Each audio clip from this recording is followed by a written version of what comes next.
There has been a lot in the public domain recently in terms of whether things are getting better, whether they're getting worse, or where exactly they are. Steve Mogaka is the Member of Parliament for West Mugirango constituency, and he's in the hot seat this morning. Wenshimiwa, good morning. It is a good morning. It is? It is a good morning. Yeah, I've just come in. You have been in. Yes. I have just come in. It is a good morning. It is a fantastic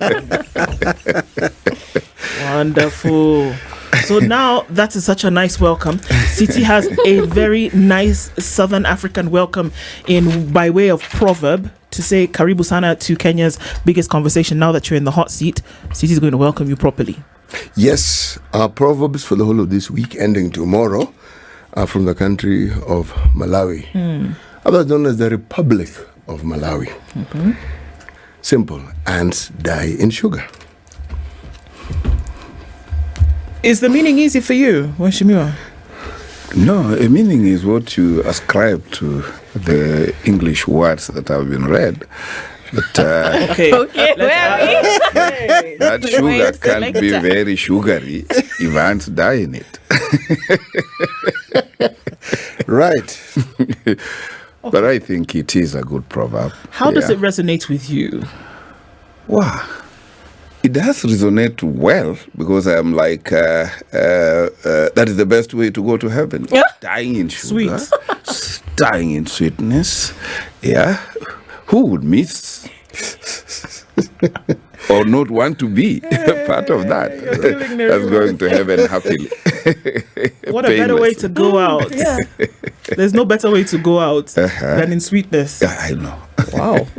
Well, okay. Although that will leave raptures on those who are left, and I'm told dying in a sugary environment actually is the best thing for the dying, but not for the bereaved.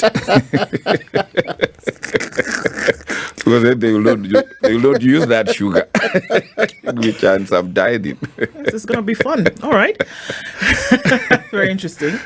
Okay, that's a smashing shirt, by the way, Mheshimiwa. For the invite. Now, we're looking into, of course, the thing. So many things have been going on over the last 1 month, and even before that, things have been up in the air. Okay, coming to 1 year into a new administration, politically and also from a government point of view, and everybody's asking the questions. Okay, usually by one, and I usually liken it to a baby. By the time a child is 1 year old, there's certain things you expect he or she to have done, right? And all of this is based on what other children have done. So you only ascribe milestones to a baby based on other babies and what they've done by that time, that 1 year. Are they standing up? Are they saying words? Are they eating solid food, etc., etc.? So usually that 1 year milestone is a big deal. Same thing in government. So for you, what do you think has happened? How do you see things have occurred over this 1 year? Very well. Being my first show, permit me then first to thank the people of West Mugirango constituency who saw it fit to elect me for the first time during this new government season. I really am indebted to them. And they elected me in a Jubilee ticket. And as you are aware, the Jubilee Party, comprising 28 members, is working with government. That's a very well calculated choreographed statement, working with government, not for government. Having said that, we are 1 year into the new administration. So much has happened. It is a transitional administration. Properly evaluated, this 1 year is 1 year of planning. Yeah, because remember, we swore in a government sometime in September. But you recall that we swore in that government using a budget that was passed in June 2022, before this government was elected, and when this government was divergent with the then government, so that the budget for 2022 was enacted or passed with planners completely divergent with the existing administration. And therefore, 1 year down, I can't say that this administration has tried using other people's toolkits. And therefore, whatever we evaluate them, let us evaluate them as a government that has been working on borrowed kit. And therefore, they have so far tried, given that they were using instruments not of their own to perform a song of their own. Okay. You're a first-time member of parliament, right? Oh, yes. And you've come onto the scene at a transitionary point from one different government to another. Being outside of the National Assembly years before and then being a first-time member of parliament, what have you seen in terms of a difference in how government has played out in Kenya? Before we now go to how it has performed 1 year into the nitty-gritty. When I was still an aspirant, as those not elected are called, I was viewing government from outside. It was fairly abstract. At that time, I was a lawyer and a constitutional lawyer, and I was a fault finder on government operations. You will recall that was a time that we were dealing with the a nullified election for the first time in the history of Africa by very serious judicial minds, which led to no see, no hear between the executive and the judiciary. And that standoff did undermine the judiciary, and therefore, we saw a government running on its own, disobeying court orders, and the judiciary sometimes digging in and sometimes caving in. But that was a season we were at when I was a practicing lawyer and an aspirant to become a member of parliament. And at that time, of course, we noticed that the country was on autopilot, being run by practically one CS who was coordinating government business, where there were no cabinet sittings, and that is what was there. And we saw for the first time the same government split into two. And we found a government that one piece of government is working with the opposition and one piece singing a different song, and there was total discordance, and that is what we were treated to, and that is why I am saying that the budget for 2023 was enacted within that environment. With a view to starving the judiciary or punishing the judiciary by not providing any funding for them, by ensuring that, the government operates with the few who were in the cockpit. But to be fair, we also saw tremendous infrastructural growth, although it was through borrowed capital, if you want to call it like that. So that we were dealing with that kind of government that then precipitated into, you can even say, sheer anarchy, because you do not know now who is government. We saw a deputy president totally defiant of the presidency, and we saw a helpless president trying to survive using numbers in parliament, borrowed numbers in parliament, so much so that, strictly speaking, the country was living by the grace. And thank God the term ended, and we went into an election, and here we are. And this was all up until 2022. This was all up to August, call it September 2022. Okay, so enter 2022, August 10th, going in. You've been elected by the people. What differences have you seen then, based on what you've said, between 2022, August 10th, and today, September 21st, that you say this crisis, this whole, lackadaisical approach towards governance that was happening, and today, do you see something totally different from that? Yes, there is a difference of some sort.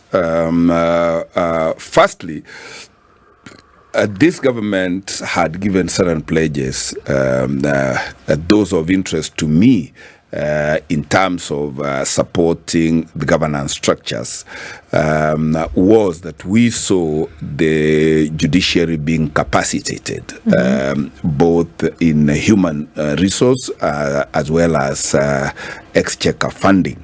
And for that, I think we all must commend this government, because the three arms of government are supposed to be independent, although interdependent. Okay.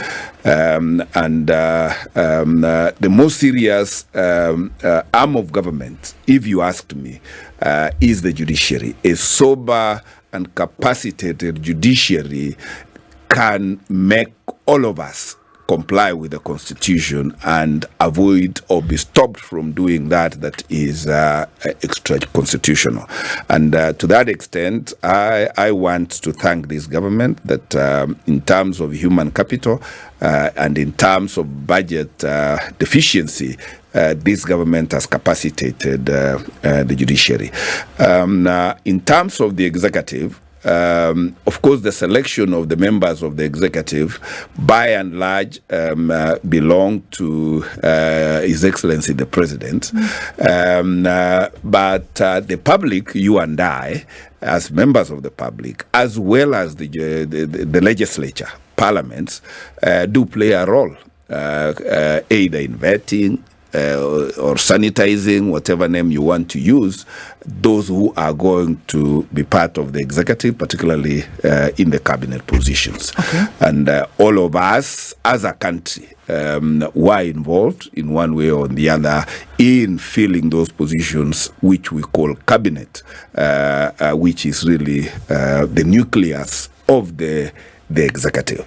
And then we all filled those positions. There were misgivings from some quarters in terms of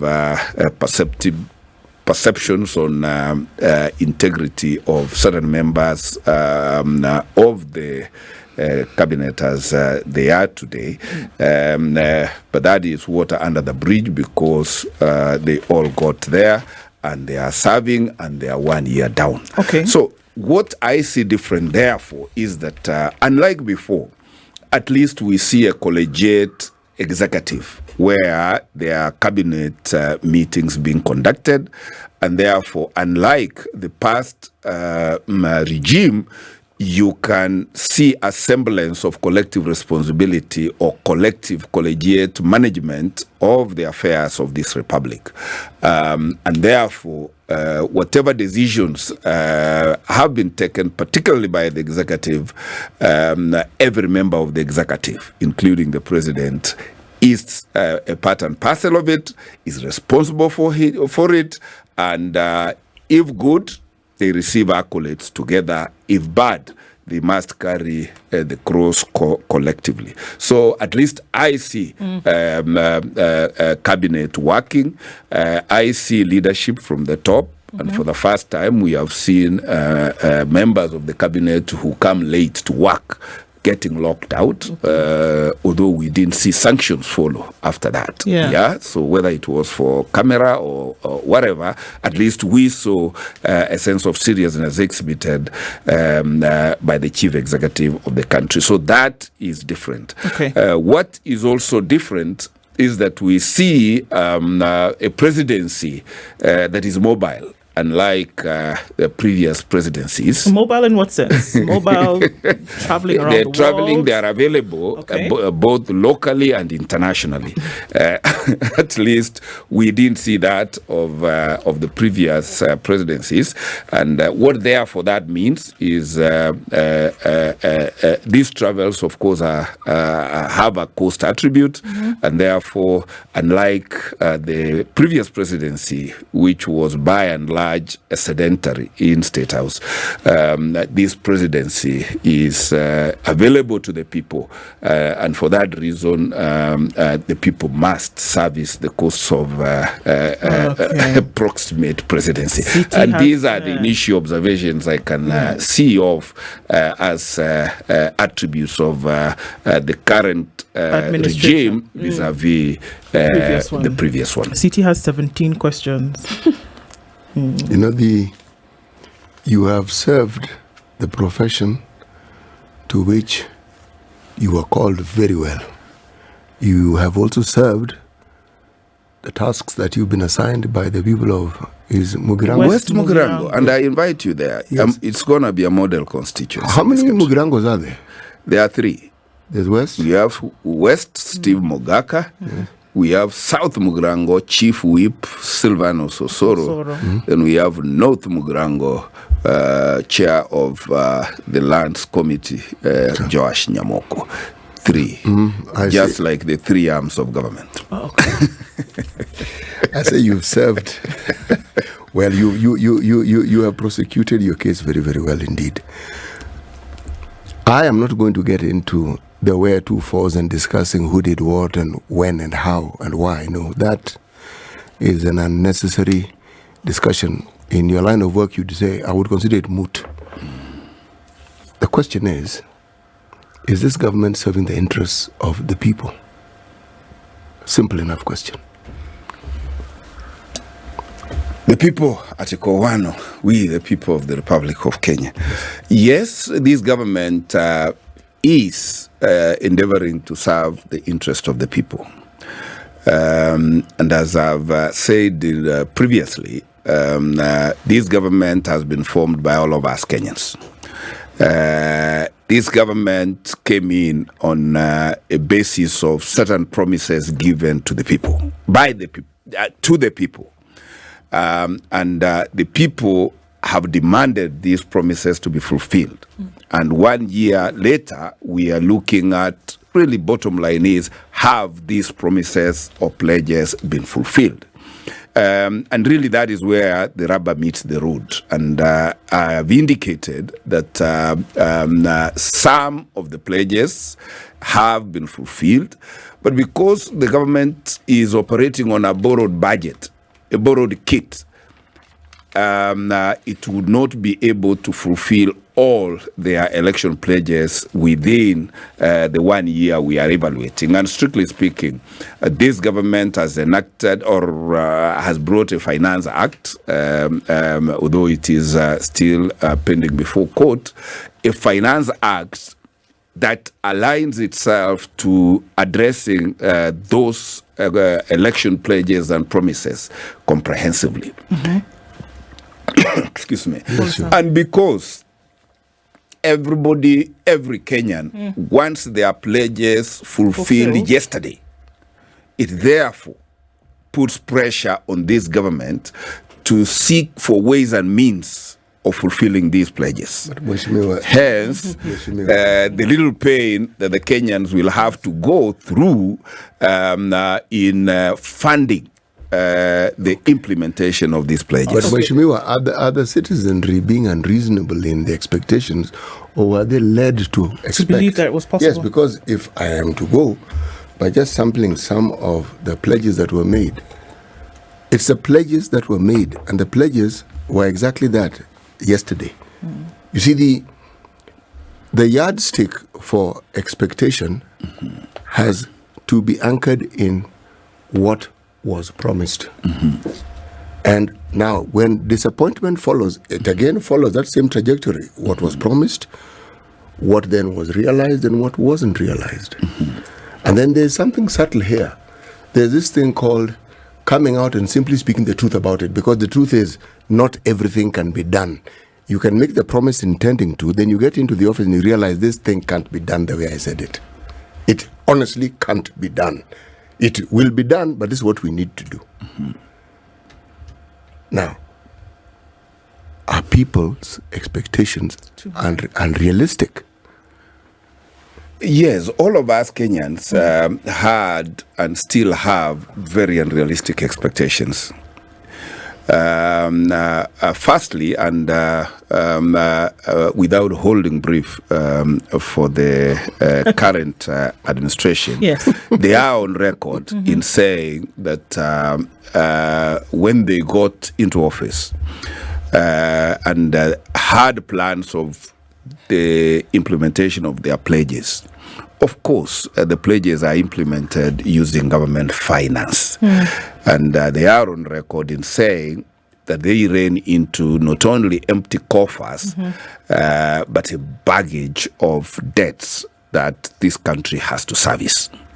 So to get out of that hole, because the national debt has got to be serviced, and public service must also be maintained. Yeah. And pledges must also be implemented by yesterday. And therefore, getting the government finding itself in this situation, I bet as a member of parliament, I have been lucky to be taken through how government revenue is raised. Because all of us, as a country, were present when the Appropriation Act was being enacted in the Finance Act 2023. And the Appropriation Act is what is literally described as a command by the people of Kenya to the executive or to the government of the day of what they must do. And in this Appropriation Act, all those pledges are there. Everybody was here when we said we must put aggregation and industrial parks in 45 counties. Yeah, this has a financial implication, and money must be raised from somewhere. We all said we need an independent judiciary. We agreed. And therefore, money has to be sourced somewhere to give the judiciary the fund they want to be independent. And it has happened. All this has got to be funded by us Kenyans. Yeah? And this is the bit that we get a bit removed, that all of us want things done, but none of us want to finance them. And I say the expectations you were saying by us, the members of the public of this Republic of Kenya, need to do then a reality check. Do we need to do all these things now? If not, and I have dared, let us have the first person volunteer that they don't want their road fixed. Yeah, let us have anybody from this country say, today, me I relinquish my demand that my road be fixed, my electricity connectivity be cut off. Let us have people volunteering and saying now university education for our children and bursaries now should not be funded, so that we get a way of dealing with the expenditure side of this country. Unless we fix that, we are pretentious when we are all saying that the burden on Kenyans is too heavy. This, as Swahilis put it, ni musiba wa kujitakia. Okay. Na hautastahili kilio. So, Mheshimiwa, I hear you saying that everything that's happening at the moment is in regard to fulfilling the expectations of Kenyans. Our audience is on KTN News. Join us now at this hour. And as we continue with this, Nerima has a question. Yes. And it's perfect in terms of what you've ended on. In terms of pretentious is what I'm thinking. But I'm looking at the cover of the Star. And it basically saying how the president and the deputy have spent 1.4 billion. You've mentioned how he enjoys to travel. He's an approximate president on traveling in 9 months. And in the Standard today, we see the Parliamentary Budget Office basically warning and saying that the new measures in taxes, increased taxes, may lower KRA revenue. So any logical person would see taxes are being high. So consumers, citizens are going to change their everyday life to meet those taxes. We might travel less, we will do less in terms of what we buy, or we will try and buy things cheaper. We're seeing a decrease. As a citizen, we are tightening our belts. Is it double speak when we see our administration actually not tightening, but loosening? They're traveling much more. Buying another belt. Buying another belt. In this travel of 9 months, 1.4 billion. You don't see double standards here? Or to you what? Now, it is not about to me. It is about us, Kenyans. And as you say that, I think 2 or so weeks ago, the president came to launch the industrial park in my constituency. Yes. The first ever to be launched. And I thank this government for making West Mugirango and Nyamira Industrial Park the first one to be opened. And if you asked me, the turnout of people in that constituency and county was good. And everywhere the president visits, there is apparent gratitude, and there is demand by the areas that have not been visited to have their turn to host the presidency. And therefore, in answer to your question,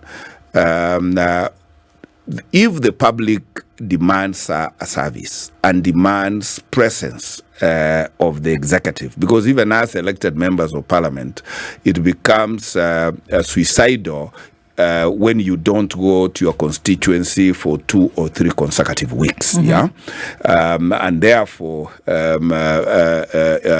you are compelled to be proximate to your employers who are the electorate. And therefore, in answer to your question, how does leadership visit or travel to the employers if not at the employer's expense? And that is why, as I answered, that if as Kenyans we have chosen a certain lifestyle, a certain expectation that you need your elected member of parliament here every other day, and now the cost of fuel is even going higher, yet you are required everywhere, the presidency is required everywhere, and I say, let me have one constituency or county today come out and say, we do not consider the visit by the president or deputy president or cabinet to our constituency necessary. Let us save that money. I want to see who will be the first volunteer. And that is why I insisted that as Kenyans, when we do a reality check, let us look at the expenditure. What are we expecting? What can we abstain from?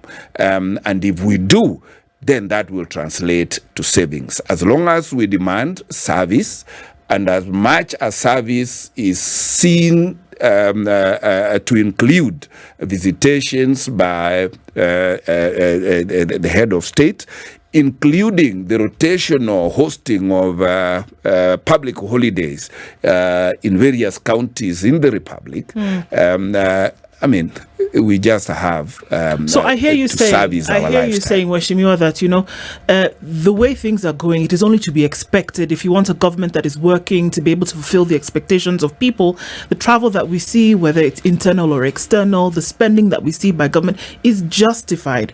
And unless somebody has a better plan for how these things can work, then we should actually just bite the bullet and allow things to unfold. That's part one.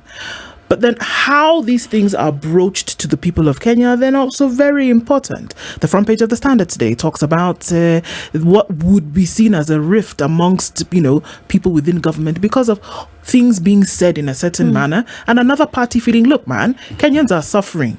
The way in which you say things to people matters. So then that would bring about a certain rift. Doesn't it matter? The picture that you show to Kenyans today of how you are handling matters. If you show them that, you can get up and travel and do whatever you want to do in the midst of suffering, then that's one thing. And the deputy president, from where he was talking about this and saying, look, man, Kenyans are suffering. How you speak to them matters, which is now the subject for what we are saying is a possible rift. I would like to hear what you think about that. Thank you. You are simply talking of the communication policy for Kenya, and in the past, of course, that there was a time we had an office of government spokesperson to give official communication of government issues, government policies, and government actions to the people of the Republic of Kenya. And truth be said, 1 year into office, the public communication aspect of this government has not been fixed. And therefore,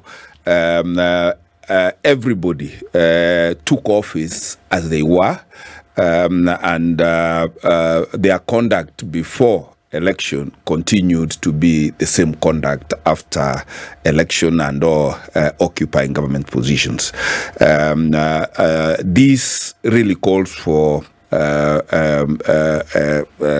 scrutiny of who is saying what, and whether they have what the lawyers would call a locus to speak what they are speaking. Otherwise, again, it boils down to us Kenyans, that as Kenyans glorify drama, glorify comedy, so that our leaders perform their comic ways to office and continue to maintain their audience through such comedy. And therefore, it will become difficult to unmake or remake the people who have wriggled their way to comedy, to office by entertaining their audience and electorate.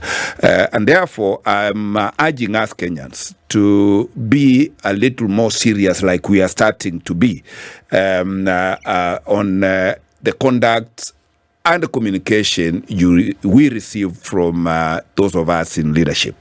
And where there is insensitive communication, it is important that Kenyans take their role as employers of the leadership, make them to account, and even do the ultimate. Some of the utterances, of course, which have come from the top leadership, particularly the executive, have not been extremely palatable. And truth be said, all those who have made those utterances had no business making those utterances, because one, they were not relating to their portfolio to start with.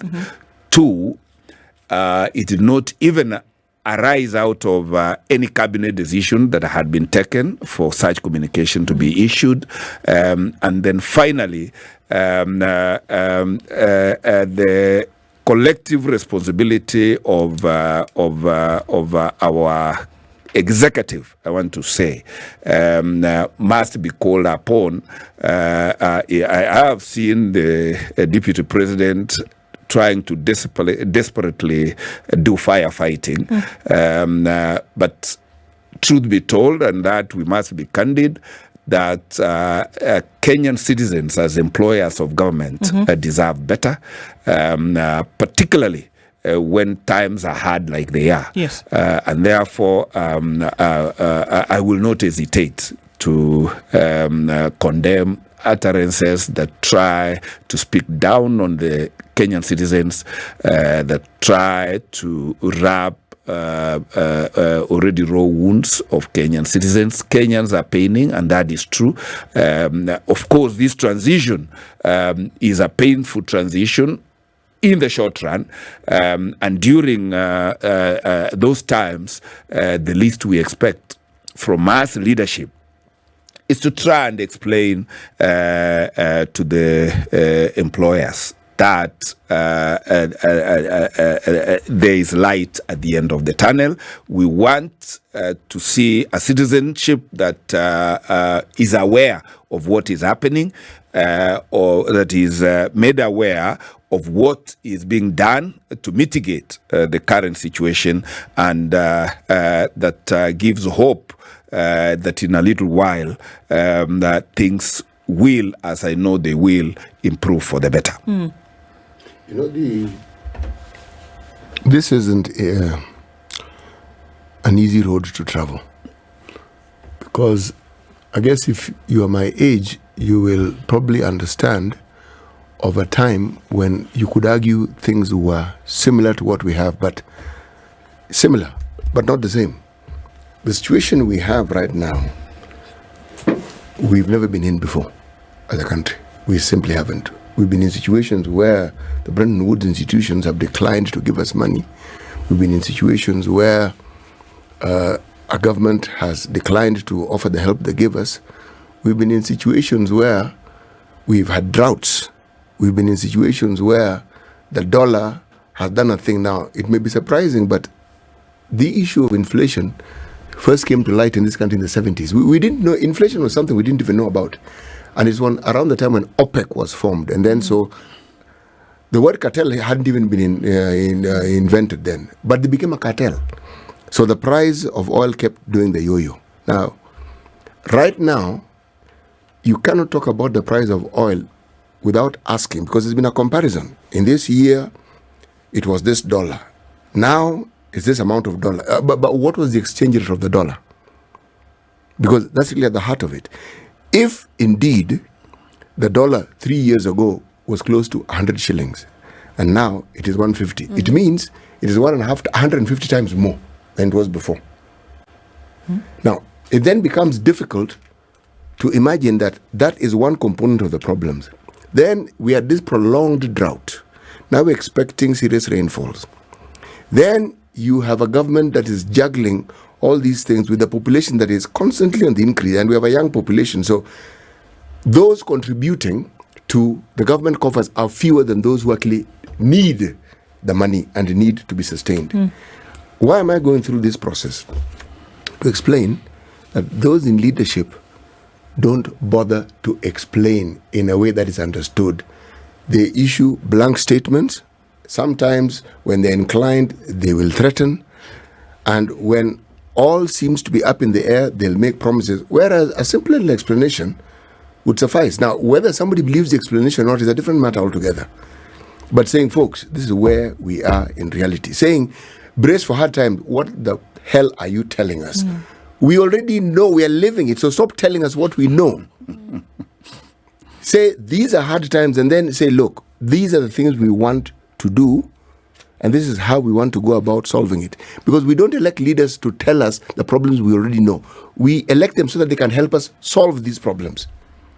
Now, failure of government is also an interesting subject. It's interesting because whether the government, in my eyes, have failed or not depends on what I expect and what I consider to be success.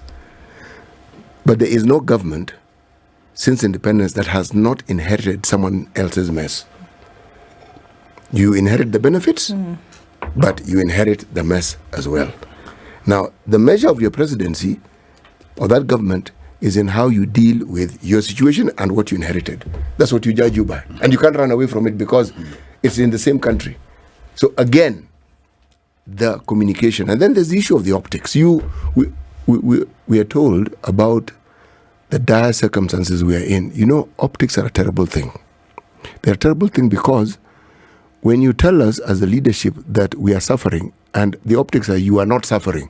And why do we say this? It's like Kenya seems to be the one country where black SUVs are sold. There are so many. And then people can't simply travel to a place. They have to travel with an entourage of God knows how many vehicles. Now, in the larger scheme of things, the cost of these vehicles and travel, it may not be really that much if you look at the sort of budget we have. But the optics are terrible. Yeah.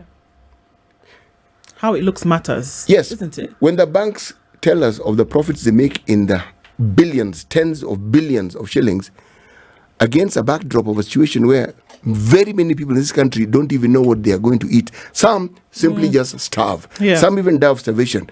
Again, optics. So you wonder, can the leadership see that this disparity is a recipe for a disaster? Can you see, Mweshimiwa, the question? Can you Yes, see? because these numbers are not getting less. Exactly. They are increasing. Exactly. When we had that throng of people going for KDF, I like that picture. Scary. It's very scary. Yes. You'd think they were demonstrating. They had actually gone to seek employment. 350 positions. That's why their rallies are crowded. Yes. People are not working. They have nothing It's to an do. opportunity. So if you call a rally, people will come. That's why they come. Now, all we're saying is we genuinely have a ticking time bomb, and the issue is not how to manage it, but how to actually provide solutions that people can see. And they say, we see a solution. We've seen this. And it doesn't have to be all at once. It has to be in bits. Now, you say you want your constitution to be a model constitution. I think, constituency rather. I believe you can do it. And it will. I believe you can do it. Yes, if you have the will to do it and you know how to go about it, then you will definitely do it. Now, unfortunately, what you want to do is not what everybody else who is in your position wants to do. So, where are we? This is why you find when we are at a loss and we don't know what to do, we just summarize and say, government. Where should the eye be? Where should we cast the eye for solutions here? And I think that was the thrust of this question then moving forward, that a year has gone by and this is what we are seeing at this point. Are we bracing ourselves for more difficulty moving forward? Or are we saying truly this is teething and once the tooth cracks the skin, then we'll be fine? Is that what you're saying? No.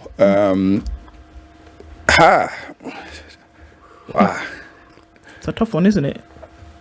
Yeah. What I ask Kenyans is not to embrace despair, because this country has been through worse before and picked itself up. And, worse than this, no. I know it has been worse than this. The only difference now is that we know and tell each other what we are going through. Before, we have been suffering in quietness.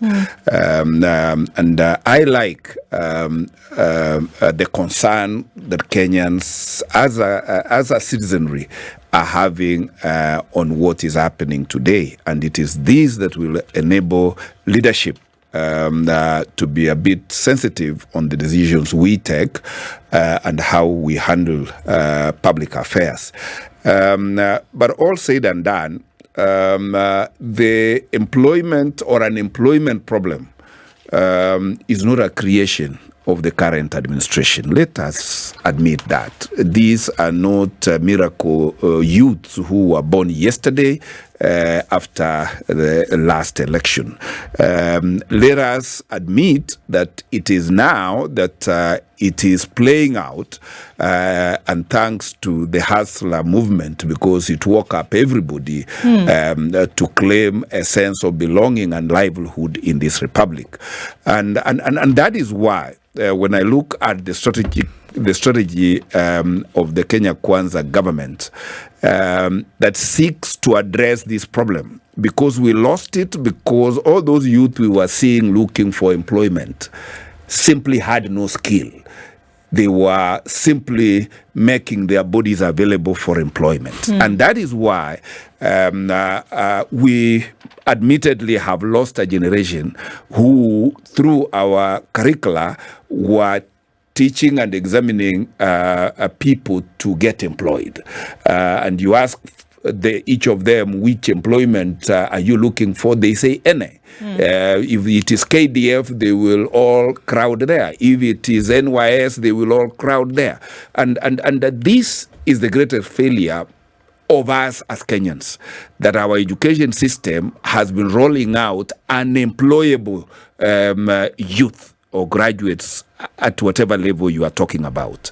And therefore, late as it may be, this government has been very strategic and emphatic that let us build vocational institutes, let us build technical institutes and inculcate skills on these people.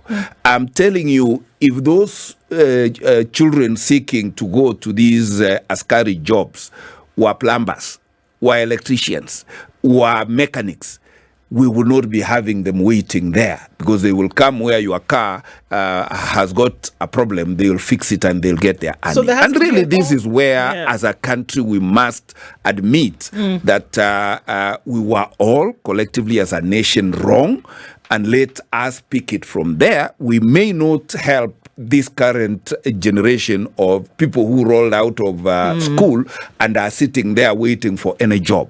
But let us deal with those who we are able to save. Let us build skills in them. And that is why these county industrial and aggregation parks come in handy. And I want us as citizens to market these industrial centers so that we have investors putting technologies there, because this is the future of our children. So essentially what you're saying, Mheshimiwa, is that we're looking at a situation whereby, again, and I'm still asking the question, what you're saying is that this pain that Kenyans are feeling today is temporary. And from what you're seeing, that the hands are already on deck to make sure that this pain passes. Is that what you're saying? Oh, that yes. It's temporary. Oh, yes. That this is not for the long haul. This is in the short run. Yeah. From the medium to the long term. And that is why I'm saying we may have nothing to do immediately to solve the unemployment question in this country. 1. 2, we may have nothing to do immediately to deal with the escalating fuel prices because of the global situation. Yeah, we may have nothing, but we have something to do, which is already work in progress, to ensure recurrence of this kind of phenomena going forward. Because the beaten dollar, which we use to buy the oil, is only doing worse. And I say, while we are paying heavily as importers, those who are in the export business, the tea farmers, those who are doing export business from this republic, are also laughing all the way to the bank, because the exchange gain is in their favor. They are paid in dollars. They are able to exchange their dollars and get a bigger shilling. That is why, if you look at the tea bonuses in the tea growing areas, they are very handsome. So this is a double-edged sword that those of us who rely on dollar economy, importation of inputs or end products, we have to pay the price. And that is why I'm saying that as a permanent solution, I am seeing the president's delegation have struck a deal to migrate reliance on fuel as a means of transportation. And when we migrate to alternative sources of energy, then we are actually gradually planning on how to avoid reliance on this OPEC fixed pricing of crude that Africa is not in control over. The pain is real, though, for Kenyans today. Oh, yes, it's the pain real. of going hungry every day and not seeing an end in sight is real. And I think these are conversations that must be front and center. And members of parliament, which you fall squarely in, also then are called upon to really push for some of these things. at the point where the people have called them in. Our time runs out too quickly when we have conversations like this. It's necessary for us to keep these conversations front and center, and hopefully that sensitization grows on the minds of people who have something to do about it. So I'd like, in a very short few, tell me what you think going forward. How would you encourage Kenyans today? I want to encourage Kenyans that collectively we will make it, and this country is ours. This government is ours, and all of us have a role to play through public participation to ensure that the policies put in place in this republic are policies that are citizen-friendly, that are going to help this country wriggle out of this quagmire. And going forward, I would want to see us leadership being a little sensitive in handling the various positions we are privileged to hold, and I can assure you that if each of us play our role and help empower the Kenyans to have purchasing power, this will mitigate this temporary pain that the country is going through. And going forward, I trust that together we shall help this country become a successful country, in fact, a developed country. Steve Mogaka, Member of Parliament, West Mugirango constituency, thanks for being our guest this hour. This is The Situation Room, the only way to start your day.